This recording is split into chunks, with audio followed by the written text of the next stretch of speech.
Imaginez un jour où vous vous arrêterez pour réfléchir et vous demandez pourquoi Dieu, connu pour son amour infini, choisit-il de ne pas sauver certaines personnes? Cette question ouvre un horizon fascinant sur l'amour divin. Bien qu'il soit vaste et incontestable, Dieu reste ferme dans ses principes. Parmi les adeptes du christianisme, il est largement admis que la volonté divine englobe chacun, sans discrimination de sexe, d'âge ou d'origine ethnique, visant le salut de chaque être. Les Saintes Écritures corroborent cela dans 1 Timothée, chapitre 4, lorsqu'elles proclament le désir de Dieu que tous soient sauvés et connaissent la vérité. Mais qu'arrive-t-il à ceux qui semblent loin de cette rédemption? Dans la vidéo d'aujourd'hui, je présenterai 7 profils de personnes susceptibles de rencontrer des obstacles au cours de ce voyage spirituel. En d'autres termes, je couvrirai 7 types de personnes qui pourraient ne pas parvenir au salut. Il est crucial de rester vigilant.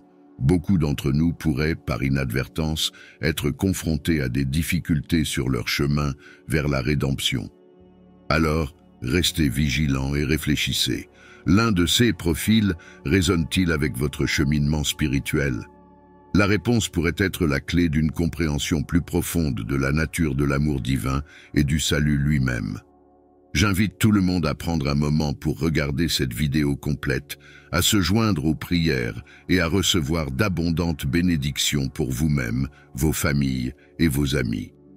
Avant de plonger au cœur de ce contenu, je voudrais vous demander de bien vouloir montrer votre soutien en aimant cette vidéo, en vous abonnant à notre chaîne et en partageant ce message crucial. Chacune de vos actions contribue à répandre l'Évangile, à atteindre davantage de cœurs et à renforcer le royaume de Dieu ici sur terre. Bien-aimés disciples, nous sommes confrontés à une vérité troublante. Tout le monde dans ce monde ne peut pas ou ne sera pas sauvé. Cette réalité sert d'avertissement, surtout pour ceux qui vont régulièrement à l'église. Ce n'est pas seulement être présent aux célébrations dominicales, participer activement à la communauté, verser la dîme, porter un titre chrétien, parler de manière pieuse, ou même se faire baptiser qui garantit le salut. La Bible, dans Matthieu chapitre 7, versets 20 et 1 à 22, nous met sévèrement en garde à travers les paroles de Jésus concernant le jour du jugement. Beaucoup croiront avoir accompli des miracles en son nom, mais il les rejettera, déclarant « Je ne vous ai jamais connu, éloignez-vous de moi, vous qui faites l'iniquité ». Ce message est une invitation pour chacun de nous à réfléchir sur notre véritable position devant le trône divin au jour du jugement. Demandez-vous, si le Seigneur revenait aujourd'hui, serions-nous prêts et dignes, enveloppés dans sa justice, immaculés devant lui? Réfléchir à cela n'est pas seulement important, c'est crucial pour notre voyage spirituel. Sentez-vous chanceux d'être ici pour participer à cette vidéo à un moment aussi crucial. Comme nous le rappelle le 2 Corinthiens, chapitre 5, verset 10, nous comparaîtrons tous devant le tribunal du Christ, afin que chacun reçoive selon ce qu'il a fait pendant qu'il était dans son corps, qu'il soit bon ou mauvais. Considérons maintenant 7 types de personnes qui, selon les Écritures, ne peuvent pas être secourues. Le premier groupe est celui des incroyants. Mais qui sont-ils? Ce sont ceux qui ne croient pas à la naissance, à la mort, à l'enterrement et à la résurrection du Seigneur Jésus-Christ. Selon la Bible, ces personnes ne peuvent pas obtenir la rédemption. La seule façon d'être sauvé est par la foi en Dieu. Sans cette croyance, personne ne peut être sauvé des péchés et de l'influence de Satan. Il n'y a pas d'autre moyen d'obtenir le salut que par la foi en Dieu et la croyance en son Fils Jésus-Christ. Le verset bien connu de Jean chapitre 3 verset 16 souligne que Dieu a tant aimé le monde qu'il a donné son Fils unique, afin que quiconque croit en lui ne périsse pas, mais ait la vie éternelle. Beaucoup peuvent sous-estimer la simplicité de ce plan de rédemption, c'est pourquoi l'incrédulité est si dangereuse. Deuxièmement, ceux qui cherchent le salut par une autre voie que Jésus-Christ ne peuvent être sauvés. Jean chapitre 5, verset 40, déclare que certains ont refusé de chercher la vie en Jésus. Il est le seul chemin qui mène au Père, et personne ne vient au Père que par lui. Actes chapitre 4, verset 12, nous enseigne qu'il n'y a pas d'autre nom que Jésus-Christ, donné parmi les hommes, par lequel nous puissions être sauvés. Rien d'autre n'a le pouvoir de sauver quelqu'un, pas son intelligence, son pouvoir, sa richesse, son apparence, ni même sa famille ou ses amis. Nous sommes rachetés uniquement par le sacrifice de Jésus, et sa mort sur la croix a payé pour nos péchés. Le prochain groupe de personnes qui, selon les Écritures, ne peut pas être sauvé, sont les hypocrites. Jésus a directement critiqué ces individus dans Matthieu chapitre 23, verset 3.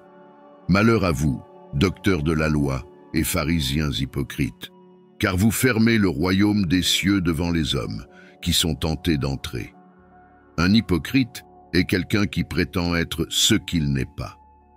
Il se présente à l'église le dimanche, habillé convenablement, levant les mains en prière. Cependant, les autres jours, ils agissent comme n'importe qui d'autre dans les environnements laïques. Pour eux, la foi et le salut ne sont que des formalités, considérant l'Église comme un lieu social sans véritable engagement spirituel.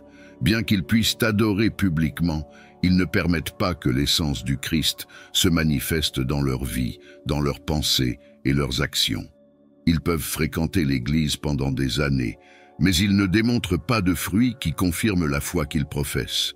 Ils sont à la porte du royaume, mais ils n'y entrent pas et bloquent l'entrée des autres. Dans Luc, chapitre 18, versets 9 à 14, nous trouvons la parabole du pharisien et du publicain. Le pharisien, fier de sa justice, est réprimandé par Jésus, tandis que le publicain, humble et conscient de ses péchés, est loué pour son humilité devant Dieu. Cette histoire nous met en garde contre l'auto-justification et nous rappelle que le salut s'obtient par la grâce, par la foi, et non par quelque chose que nous pouvons réaliser ou dont nous pouvons être fiers. Les apostats constituent la 5e catégorie de personnes qui, selon les Écritures, ne peuvent être sauvées. Pierre, chapitre 2, versets 20 à 22, les décrit clairement, déclarant que si quelqu'un qui connaît notre Seigneur et Sauveur Jésus-Christ s'égare et se laisse emporter par le monde, sa situation finale est pire que la situation initiale.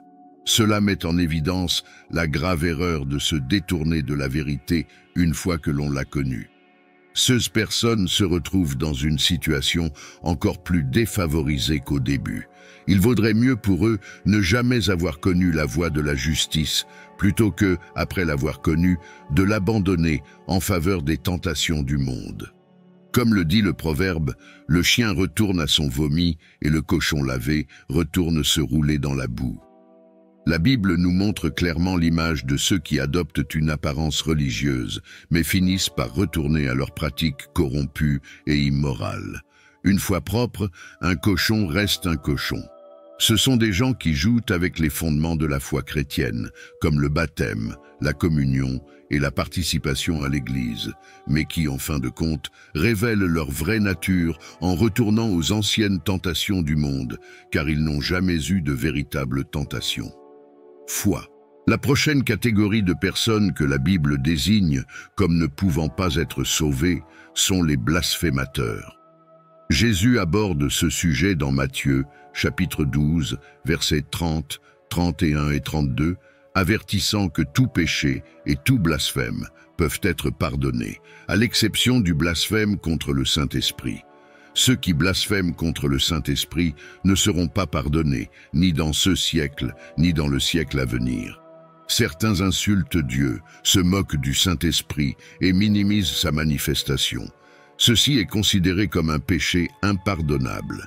Il est donc crucial d'être prudent avec ce qui est dit sur le Saint-Esprit, en évitant les plaisanteries, les associations ou les groupes qui ne respectent pas l'action de l'Esprit de Dieu, car cela peut conduire à commettre ce péché irréversible.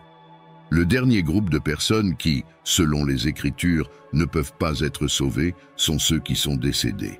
Les gens recherchent souvent les prières des pasteurs et des chefs religieux lors des funérailles d'un être cher.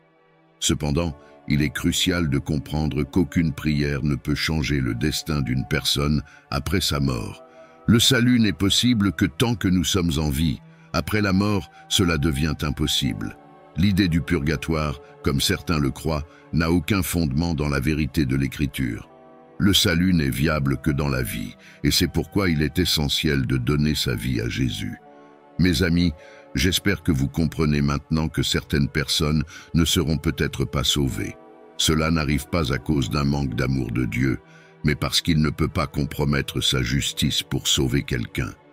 Le plus grand acte d'amour a eu lieu lorsque Dieu a envoyé son Fils mourir pour nous sur la croix du Calvaire, même lorsque nous étions pécheurs. Après ce sacrifice suprême, si quelqu'un choisit de ne pas croire, Dieu ne compromettra plus ses principes.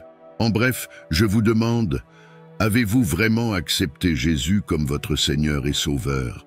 Si vous ne l'avez pas déjà fait, c'est le moment opportun. L'enlèvement est un sujet largement débattu parmi les chrétiens et même les non-chrétiens. Il ne s'agit pas seulement d'une prophétie future, mais de quelque chose qui est destiné à se produire. Bien que le moment exact soit inconnu, nous savons ce que les Écritures nous disent. Dans 1 Thessaloniciens, chapitre 4, versets 15 à 17, il est mentionné que selon la parole du Seigneur, ceux qui seront vivants à son retour n'auront pas préséance sur ceux qui sont déjà décédés. Car le Seigneur lui-même descendra du ciel avec un cri, avec la voix d'un archange et avec la trompette de Dieu, et les morts en Christ ressusciteront les premiers. Alors ceux qui sont vivants et qui restent seront enlevés avec eux dans les nuées pour rencontrer le Seigneur dans les airs, et ainsi nous serons toujours avec le Seigneur. C'est un moment que nous attendons avec espoir et foi, car être ravis pour rencontrer le Seigneur dans les nuages est une expérience glorieuse à laquelle tout croyant aspire. L'enlèvement est un événement exclusivement réservé aux disciples du Seigneur, à ceux qui ont placé leur foi dans le salut par Jésus et se sont détournés du péché. Cela signifie que, quelles que soient les bonnes actions accomplies ou les nobles intentions, ceux qui ne sont pas de vrais croyants ne participeront pas à cet événement. Certaines personnes croient que l'enlèvement se produira plus d'une fois, donnant une seconde chance à ceux qui n'ont pas été enlevés la première fois. Cependant, cette idée n'est pas soutenue par la Bible. Il est donc crucial de faire tout ce qui est en votre pouvoir pour vous assurer de participer à cette glorieuse expérience. L'enlèvement n'aura lieu qu'une seule fois et ne se répétera pas. Être laissé pour compte signifiera faire face aux tribulations et à la persécution de la part de l'Antéchrist. En revanche, pour ceux qui seront enlevés, ce sera le début d'un règne éternel auprès du Seigneur. La relation entre les croyants enlevés et Jésus sera éternelle. Non seulement ils échapperont au danger de l'enfer, mais ils embrasseront et jouiront pleinement de la vie éternelle. Le dernier ennemi, la mort, sera vaincu et jugé. Cette vidéo explorera en détail la signification et les implications de l'enlèvement. Je vous demande d'y prêter attention, car cela renforcera votre foi et dissipera toute crainte concernant l'enlèvement. Bien que le mot « enlèvement » ne se trouve pas explicitement dans la Bible, il décrit un événement important dans les Écritures au cours duquel Dieu enlève de la terre tous les croyants en Jésus-Christ, permettant ainsi à son juste jugement de se déverser pendant la tribulation. Il est important de noter que de nombreux versets dans diverses parties de la Bible soulignent la survenance de cet événement crucial. Bien qu'il existe diverses opinions et interprétations sur l'enlèvement, une croyance erronée consiste à considérer qu'il s'agit du même événement que la seconde venue du Christ. Cependant, les Écritures indiquent clairement qu'il s'agit d'événements distincts. Clarifions quelques différences fondamentales entre l'enlèvement et la seconde venue du Christ. Lors de l'enlèvement, tous les fidèles rejoindront Jésus dans les nuées, comme mentionné dans Thessaloniciens chapitre 4, verset 17. Cependant, lors de la seconde venue, les croyants enlevés reviendront sur terre avec le Seigneur. Ce retour a pour but de juger ceux qui sont restés sur terre sans la marque de la bête, d'affronter l'Antéchrist et Satan et d'établir un règne de 1000 ans, comme décrit dans Apocalypse 19 et 20. Cette distinction est fondamentale entre les deux événements. L'enlèvement éloignera les saints de la terre pour rencontrer le Seigneur dans les nuées, tandis que la seconde venue sera le moment où le Seigneur reviendra avec tous les croyants enlevés pour juger ceux qui resteront et règnent pendant 1000 ans, en plus d'emprisonner Satan. De plus, l'enlèvement sera un événement instantané, contrairement à la seconde venue du Christ. Comme le dit Corinthiens chapitre 15, verset 52. En un instant, en un clin d'œil, à la dernière trompette, car la trompette sonnera, les morts ressusciteront incorruptibles et nous serons changés. L'enlèvement se produira dans quelques secondes, tandis que la seconde venue sera un événement visible par tous, selon Matthieu chapitre 25, verset 27. Car, comme l'éclair vient de l'Orient et paraît même à l'Occident, ainsi en sera-t-il aussi de l'avènement du Fils de l'homme. Troisièmement, il est important de souligner que l'enlèvement peut survenir à tout moment, alors que la seconde venue du Christ n'aura lieu qu'après l'accomplissement de certains événements prophétiques. Cela signifie que l'enlèvement viendra avant la seconde venue, bien qu'il existe diverses interprétations et points de vue concernant l'enlèvement. La Bible reste la source la plus fiable et la plus précise pour comprendre cet événement de la fin des temps. Une idée fausse assez courante à propos du rapture est l'idée qu'il est réservé uniquement aux bonnes personnes éthiques. Cependant, les Écritures indiquent clairement que l'enlèvement est réservé à ceux qui ont foi en Jésus-Christ. Vous pouvez être une personne exemplaire, généreuse et respectueuse des lois civiles, mais si vous n'avez pas confessé Jésus comme Seigneur et Sauveur, vous risquez de vous retrouver laissé pour compte au moment de l'enlèvement. La parole nous apporte un message d'espoir et de réconfort, en particulier pour ceux qui ont perdu des êtres chers qui croyaient au Christ. Il déclare que les fidèles décédés en Christ seront les premiers ressuscités. Par conséquent, si vous avez un membre de votre famille ou un ami décédé qui était un fidèle disciple de Jésus, vous pouvez vous réjouir, car il sera le premier à ressusciter et sera avec le Seigneur pendant l'enlèvement. C'est une source de grand encouragement et de grande joie. Vous vous demandez peut-être, comment puis-je me préparer pour l'enlèvement? La réponse est oui, il est possible de se préparer et je vais vous expliquer comment le faire. Premièrement, il est crucial de vivre une vie de foi et d'intégrité. Souvenez-vous de la question de Jésus à ses disciples dans Luc, chapitre 18, verset 8. « Quand le Fils de l'homme viendra, trouvera-t-il la foi sur la terre ?» Par conséquent, consacrez-vous à des pratiques qui renforcent votre foi et vous encouragent à vivre dans la droiture. Ne laissez rien vous distraire de la nécessité d'une vie de foi et de justice. Assurez-vous de ne pas vous contenter de parler de pureté, mais de vivre selon elle, car le Seigneur vous donne grâce et sagesse pour cela. De plus, il est essentiel d'étudier et de comprendre les enseignements de la Bible. Lors de la préparation, il est essentiel de s'immerger dans la parole de Dieu et d'absorber personnellement ses principes. Tout croyant qui se consacre à l'étude de la Bible devient un travailleur agréé, capable d'appliquer la vérité dans tous les domaines de la vie.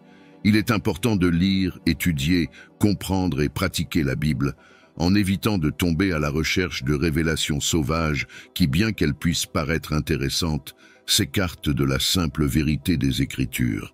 La vérité de Dieu est généralement présentée clairement pour que chacun puisse la comprendre et la vivre. Un autre point crucial est de rester connecté à une communauté de croyants authentiques. Comme le dit le Proverbe dans Proverbe chapitre 27, verset 17, « Le fer aiguise le fer.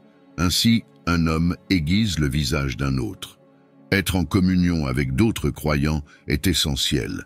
L'unité apporte la sécurité et la Bible nous encourage à ne pas négliger la communion avec nos frères croyants. L'isolement de la communauté des croyants ne vient pas de Dieu, mais est un piège tendu par l'ennemi pour nous affaiblir spirituellement. Se préparer à l'enlèvement nécessite plus qu'une simple attente passive. L'une des façons dynamiques dont nous nous préparons consiste à rechercher des conseils et de la force par la prière.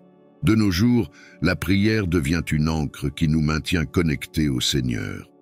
Lorsque nous nous sentons seuls ou impuissants dans ce voyage céleste, il est crucial de chercher le Seigneur dans la prière, car c'est dans la force qu'il nous donne que nous trouvons la persévérance nécessaire. Il est important de noter que même si la Bible ne précise pas le moment exact de l'enlèvement, elle nous donne des signes et des avertissements pour être conscients des événements qui marqueront les derniers jours. Jésus lui-même nous a parlé de ces signes et de l'importance de rester vigilants. Compte tenu de la manifestation de ces signes de nos jours, il est plus que prudent de consacrer du temps à l'étude des Écritures et à la compréhension des directives que Jésus nous a laissées pour vivre avec sagesse et vigilance. Le Seigneur nous exhorte à ne pas nous laisser emporter par la distraction et l'insouciance spirituelle. Il nous avertit d'être conscients des événements qui nous entourent et de réaliser à quel point sa venue est proche. Dans Matthieu chapitre 24, verset 33, Jésus nous rappelle « De même, vous aussi, lorsque vous verrez toutes ces choses, sachez qu'il est prêt aux portes. » C'est le moment d'approfondir notre foi, de nous consacrer à la prière et à la recherche continue de la présence de Dieu dans nos vies. Le premier conseil de Jésus, consigné dans Matthieu chapitre 24, verset 26, nous dit que nous serons bénis si nous obéissons à ses instructions à son retour. Il souligne que la vraie fidélité consiste à agir selon ses paroles à son retour. Jésus a promis que ceux qui sont fidèles en ce moment seront récompensés. Mais que signifie exactement prêcher par l'exemple? Que doit faire un disciple de Jésus? Lorsque le Seigneur revient pour nous mettre en sécurité en ces derniers jours, cela signifie que nous accomplissons les tâches qu'il nous a confiées en tant que croyants. Cela implique que nous ne pouvons négliger la mission qui nous est confiée jusqu'à son retour triomphal. Jésus a illustré cette idée à travers la parabole des talents. Agir selon vos paroles implique de s'impliquer pleinement dans la mission qui nous est assignée et de la mener à bien avec excellence, en attendant avec impatience le retour de notre Maître. L'une des responsabilités qui nous sont assignées est la prédication de l'Évangile. Jésus a demandé à chacun de ses disciples de partager le message de l'Évangile comme partie essentielle de leur mission. Tous ceux qui y croient sont appelés à participer activement à la propagation de l'Évangile, quels que soient les défis auxquels ils sont confrontés pour atteindre les quelques 8 milliards de personnes dans le monde.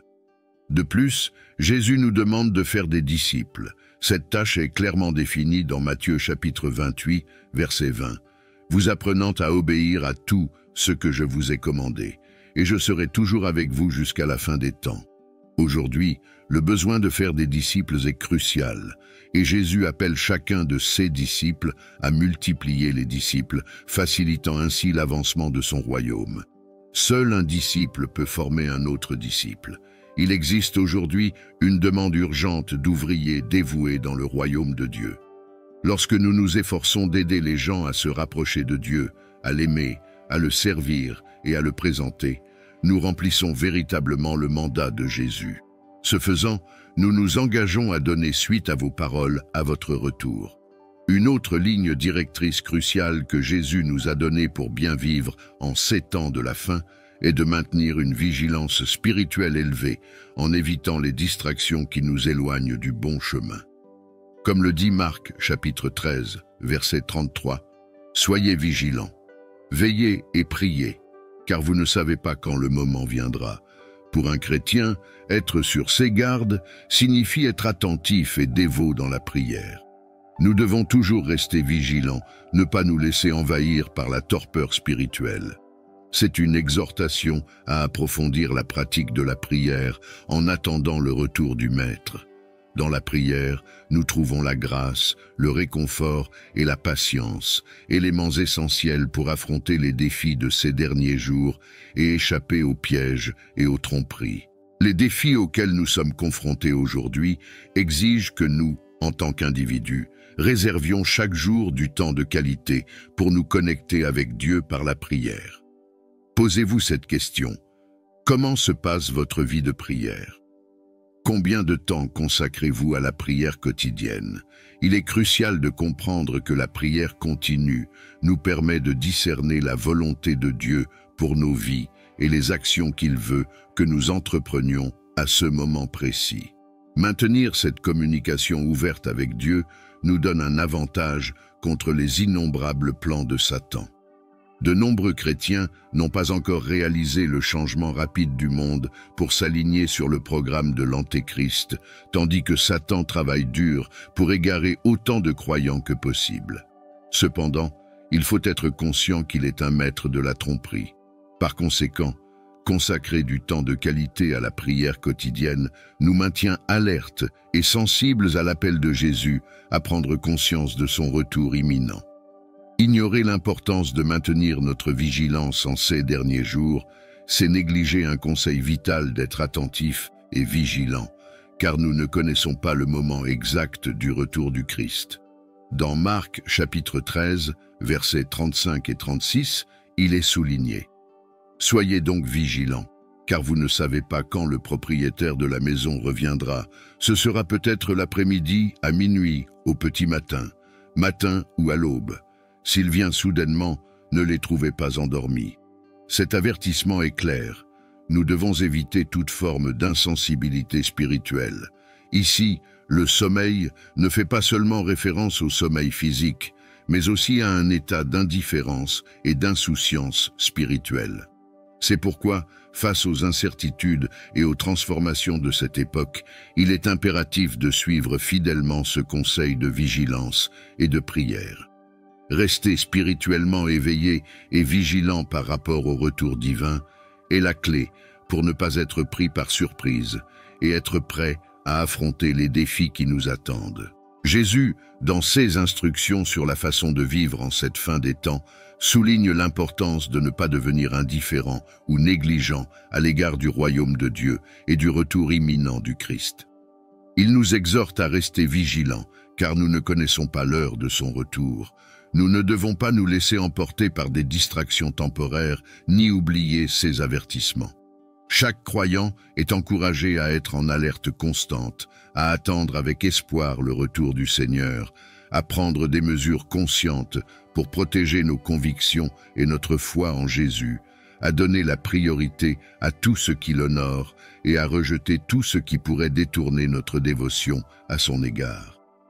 Avez-vous déjà pris le temps de réfléchir à ce qui a vraiment de la valeur dans la vie? Que garderiez-vous près de vous si vous étiez sur le point d'affronter l'éternité? La perspective change radicalement lorsque l'on est proche de la mort. À ce moment crucial, tout perd de son importance, sauf une chose fondamentale, le Christ Jésus. Au milieu de nos quêtes et de nos réalisations terrestres, c'est notre lien avec le Christ, établi par son œuvre sur la croix, qui prend tout son sens. Explorons ensemble ce message profond et approfondissons la vérité éternelle de la croix du Christ, qui a le pouvoir de sauver nos âmes et de nous accorder la vie après la mort. Il s'agit d'un appel urgent à l'attention, car nous ne savons jamais ce que le moment suivant nous réserve. Comme le souligne Galates chapitre 6, verset 14, notre plus grande source de fierté doit être la croix de notre Seigneur Jésus-Christ. Face à l'éternité, toutes nos ambitions et tous nos désirs mondains perdent de leur valeur. Imaginez quelqu'un sur le point de mourir. Ses priorités changent radicalement. Ce qui était autrefois important semble désormais insignifiant.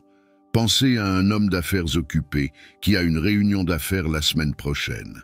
Au moment de la mort imminente, cette rencontre perd tout sens.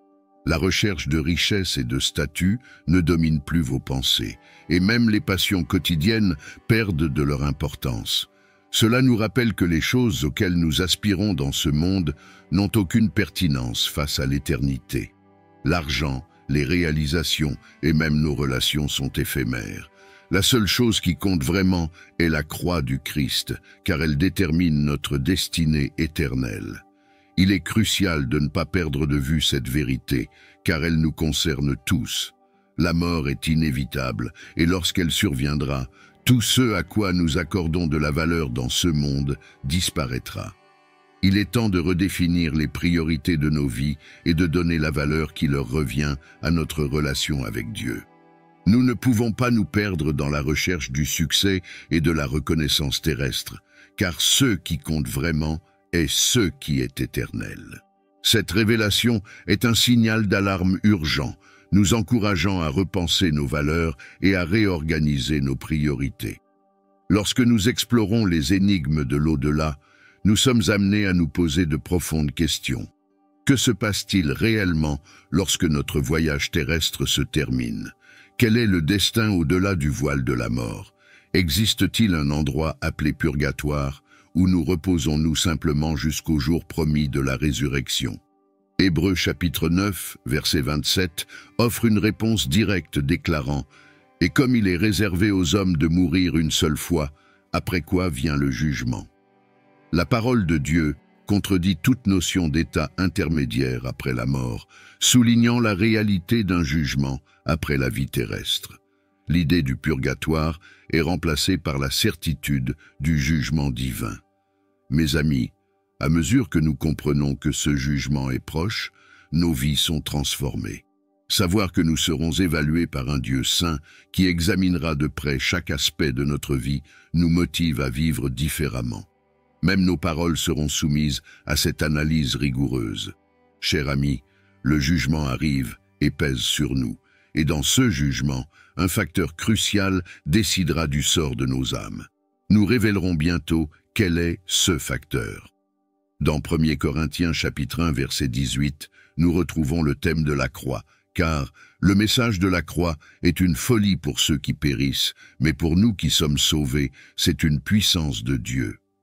Il est essentiel de réfléchir à ces vérités alors que nous envisageons le jugement imminent et le pouvoir transformateur de la croix. Au milieu de tant de distractions qui rivalisent pour attirer notre attention, il est crucial de garder la croix au centre de nos vies. Alors que la société nous encourage à avoir confiance en notre bonté et notre droiture personnelle, nous devons nous rappeler que la véritable essence de notre humanité est bien plus profonde et plus significative. Nous sommes souvent rappelés à nos bonnes actions par des murmures subtils. Leur gentillesse, leur amour, leur responsabilité financière, leur soutien communautaire et leurs soins familiaux sont salués comme des démonstrations de notre droiture morale et de notre respect des lois, ce qui amène beaucoup de gens à croire qu'ils sont vraiment de bonnes personnes. Cette mentalité est répandue dans le monde entier, y compris parmi ceux qui ne croient pas, car beaucoup ne reconnaissent pas leur propre nature pécheresse et les graves conséquences qui en découlent. Un verset clé, Romains chapitre 3, verset 23, nous le rappelle « Tous ont péché et sont privés de la gloire de Dieu », tandis que Romains chapitre 6, verset 23, renforce « Car le salaire du péché, c'est la mort, mais le don gratuit de Dieu, c'est la vie éternelle en Jésus-Christ notre Seigneur. Nous sommes tous des pécheurs. » La Bible nous révèle que nous avons hérité de la nature pécheresse d'Adam. Cependant, beaucoup sont trompés par un faux sentiment de justice qui les empêche d'accéder au salut jusqu'à ce qu'il soit trop tard. La vision limitée du péché, souvent considérée uniquement comme des crimes graves ou des transgressions évidentes, est remise en question par l'Évangile, qui vise directement chacun de nous et proclame que nous n'avons pas tous réussi à atteindre la gloire de Dieu. Ce message est choquant et troublant, car il révèle la vérité troublante selon laquelle chaque individu, quelle que soit sa réputation dans la société ou sa vertu perçue, est un pécheur devant un Dieu saint. Beaucoup sont effrayés par cette évaluation ferme de leur statut moral et résistent vigoureusement à l'idée d'être qualifiés de pécheurs. Au lieu de cela, ils préfèrent s'accrocher à l'illusion de leur propre justice.